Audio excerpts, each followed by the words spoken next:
এখানে উপস্থিত শিক্ষক শিক্ষিকা ও অন্যান্য অতিথিদের আমার প্রণাম গ্রহণ করবেন ও অন্যান্য ছোট ভাই বোনদের আমার ভালোবাসা জ্ঞাপন করছি। আজকে এখানে আমি আলোচনা করব লিঙ্গ সমতা ও লিঙ্গ বৈষম্য নিয়ে। লিঙ্গ কথার অর্থ হলো লক্ষণ বা চিহ্ন, যে লক্ষণ বা চিহ্নের সাহায্যে পুরুষ ও নারী উভয়কেই চিহ্নিত করা হয়। লিঙ্গ সমতা বলতে কোনো ব্যক্তির লিঙ্গ নাবালক ছেলে বা মেয়ে এবং সাবালক পুরুষ কিংবা নারী নির্বিশেষে জীবনের প্রতিটি ক্ষেত্রে সম্পদ, সুযোগ ও সুরক্ষা লাভ করা, অর্থনৈতিক কর্মকাণ্ডে অংশগ্রহণ করা ও সিদ্ধান্ত গ্রহণ করার ব্যাপারে সমান অধিকার। স্বাক্ষর। নারীর বিরুদ্ধে সকল প্রকার বৈষম্য দূরীকরণে সম্মেলনে এই চুক্তিটি হয়েছিল 1980 সালের 30 জুলাই। 1993 সালের 9 জুলাই লিঙ্গ সমতা অনুমোদিত হয়। জন্মগত সমতা। জন্মের পর পুরুষ ও নারী উভয়ের সমান অধিকার রয়েছে। পুরুষ ও নারী জন্মগতভাবে বাড়িতে বাইরে সমান অধিকারে অধিকারিত। সুযোগের সমতা। সরকারি বিভিন্ন পদক্ষেপের মাধ্যমে পুরুষের ন্যায় নারীদের বিভিন্ন সুযোগ সুবিধা প্রদান করেন, যেমন বেটি বাঁচাও বেটি পড়াও, প্রধানমন্ত্রী আবাস যোজনা, জাতীয় সামাজিক কর্মসূচি ইত্যাদি। শিক্ষাগত সুযোগ যা পুরুষের ন্যায় নারীদেরও দেওয়া হয়েছে। পেশাগত সমতা। মহিলাদের কর্মসংস্থানে উৎসাহ বাড়ানোর জন্য বেশ কিছু পদক্ষেপ গ্রহণ করা হয়েছে। মহিলাদের কর্মক্ষেত্রে মজুরি, পেশাগত নিরাপত্তা, পুরুষদের পাশাপাশি নারীদেরও কর্মসংস্থানের সুযোগ দেওয়া হয়েছে। সৈনিক স্কুলে ভর্তি, মহিলাদের অংশগ্রহণ, আইন শৃঙ্খলা বজায় রাখা এবং পুলিশের মতো দায়িত্বপূর্ণ পদেও মহিলাদের নিয়োগ করা হয়েছে।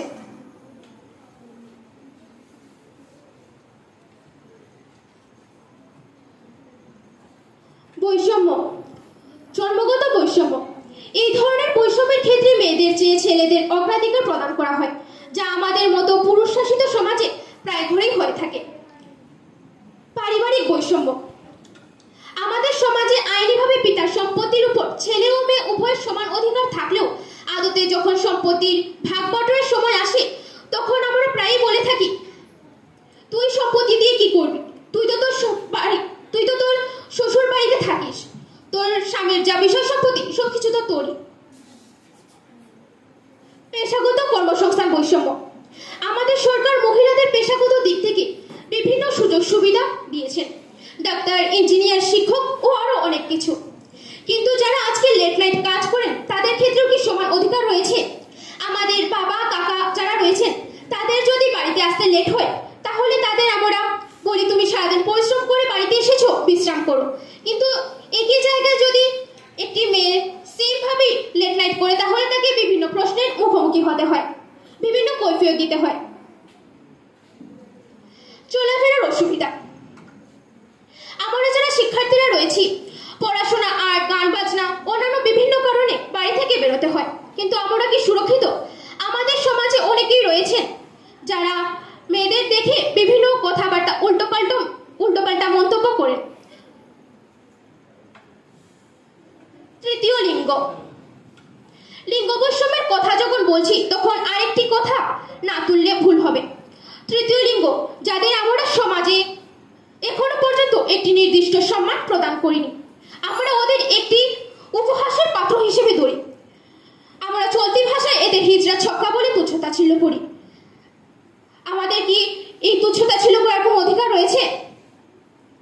শারীরিক নির্যাতন। একদম ক্লাস 1-এ পড়া মেয়ে থেকে শুরু করে 70 বছর বৃদ্ধা পর্যন্ত শারীরিক নির্যাতন হয়। এমন কিছু মানুষরূপী পুরুষ পশুও রয়েছে যাদের জন্য সমস্ত পুরুষ জাতির উপর দোষারোপ করা হয়। ছোট বাচ্চা যে এখনো ভালো কি মন্দ কি বোঝে না তাদের উপরও কুদৃষ্টি প্রদান করে। আমাদের সকলেরই জানা আছে কত ধরনের অন্যায় মেয়েদের সাথে হয়ে যাচ্ছে। আমাদের মতো অতি সাধারণ ঘরের মেয়ে কাজলি দিদি যে চেয়েছিল তার স্বামীর সাথে সুখে সংসার করতে, তার কি দোষ ছিল? কিন্তু কি হলো, কেন তাকে তারই পরিবার মানুষ তাকে মারলো, এখনো তা অজানা। আরেকটি বিষয়, আরজিকর কলেজে মৌমিতা দিদি, সে কি দোষ করেছিল? তার কি দোষ এই যে ভালো করে পড়াশোনা করে নিটের মতো এক্সাম পরীক্ষা দিয়ে ভালো পড়াশোনা করে ভালো একজন ডক্টর হয়েছে? অবশেষে সকলকে বলবো যে আমরা যেভাবে বাড়িতে মেয়েদের শিক্ষা প্রদান করি সেটা শুধু মেয়েদের না দিয়ে একই বাড়িতে ভাই বোন সবাইকে যদি দিই, ছেলেদেরকেও যদি সেই সেম শিক্ষা প্রদান করি, তাহলে হয়তো এর পরিমাণ কিছুটাই কম হবে। ধন্যবাদ।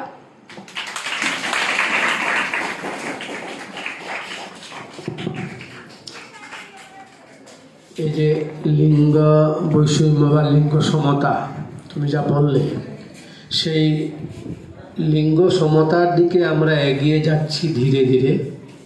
এই যে এগিয়ে যাচ্ছি তার একটা এক্সাম্পল শুধু সরকারি ক্ষেত্রে একটা এক্সাম্পল দেও তো দেখি।